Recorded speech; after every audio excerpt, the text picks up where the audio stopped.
Hello candidates, I am going to dictate you a passage from Kailash Chandra magazine. So please get ready for the dictation. The dictation will start after 15 seconds.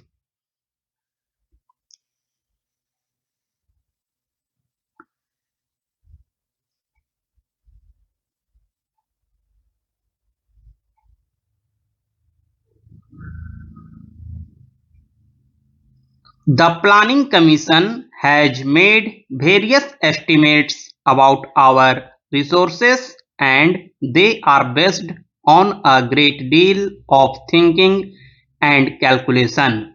Nevertheless, they depend on so many uncertain factors.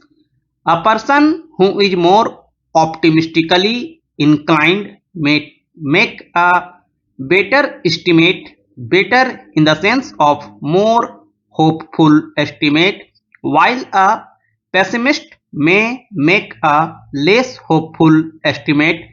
Nobody can challenge it.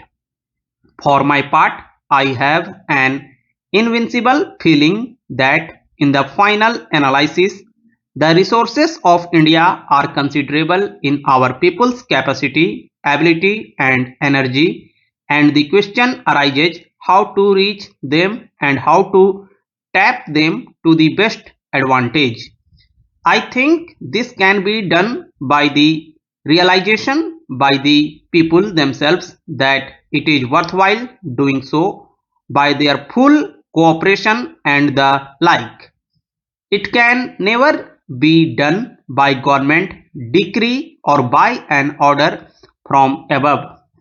Therefore, it becomes important that our people should realize and understand fully what this process of planning is. Therefore, we tried to a considerable extent to get the cooperation of as many people as possible, even at the district level, apart from a large number of groups of various kinds.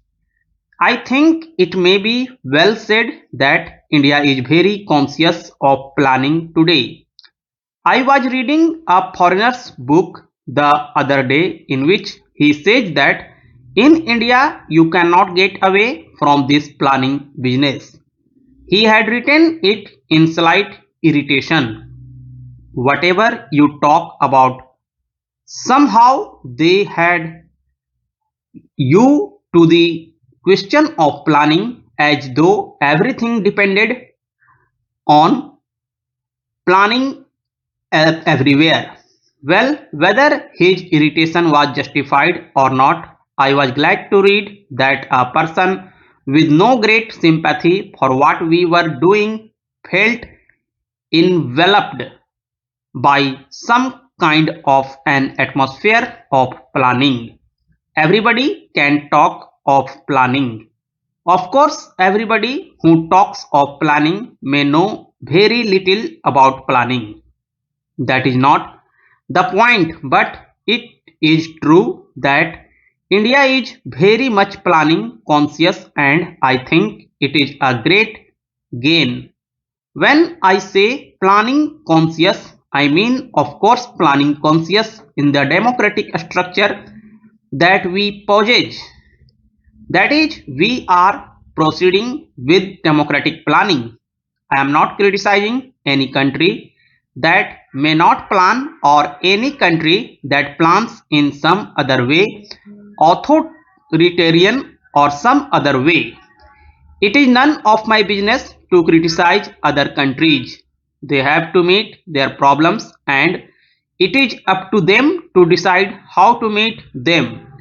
They can judge their own people, but so far as we are concerned in this country, people believe that we should endeavor to plan by the democratic method. Planning in a small way has often been done and is often done elsewhere. Planning in a really big way has thus far only been done more or less by the authoritarian approach, and the question arises how far a non-authoritarian and democratic approach can be succeed in this kind of planning? I believe it can, and not only that, I believe it can ultimately succeed better, not perhaps in yielding such great results quickly, but in laying a surer foundation and more effective foundation not only for plant growth but for the type of society which we wish to develop in this country.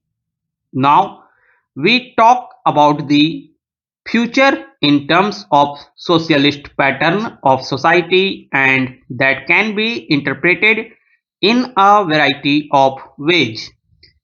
I would beg this House to try to consider these great problems without using as far as possible words which have an emotional connotation, because then it becomes a little difficult for us to argue about the real thing. We want a society in this country where there is equality, where there is social cohesion, where there are no firm classes separated from each other, and where there is opportunity for every single individual. Naturally, how far an individual takes advantage of that opportunity depends a great deal on that individual, on his physical or mental or spiritual or whatever it is make up, because everybody is not alike. It is obvious that everybody is not either mentally or physically alike, but we should always ensure the same measure of opportunity to everyone. Now, it is not enough to say that we shall ensure the same measure of opportunity if the measure of opportunity is so low that there is practically no opportunity. It then does little good to say that everybody is getting the same measure of opportunity. It is not much good saying that everybody has the same measure of opportunity on poverty level, because that means lack of opportunity to everybody. Therefore, in order to give that opportunity, we have to have something to give. That is to say, we have to get out of poverty and lack of opportunity. We have to produce wealth, because only out of that can we produce the things that are necessary for people to have that opportunity we crave for. So it comes round to our producing the things that we require. When we use the word wealth, of course, there is no significance except in regard to the physical things that we require, whatever we may require, whether it is food or clothing or housing or hundreds and thousands of other things that are necessary. Education, health, and all that are the things that we require and that we want to place before everyone. How do we do that? There was considerable argument about a year ago about what was called physical planning and financial planning, as if there was an inherent contradiction between the two. Many people thought that the use of this term physical planning was dangerous and was meant to turn our approach in a wrong and harmful direction. Now I do not understand how there can be any planning of any kind without physical planning. Obviously, whatever you may plan, you have to plan for the goods, you have to plan for food.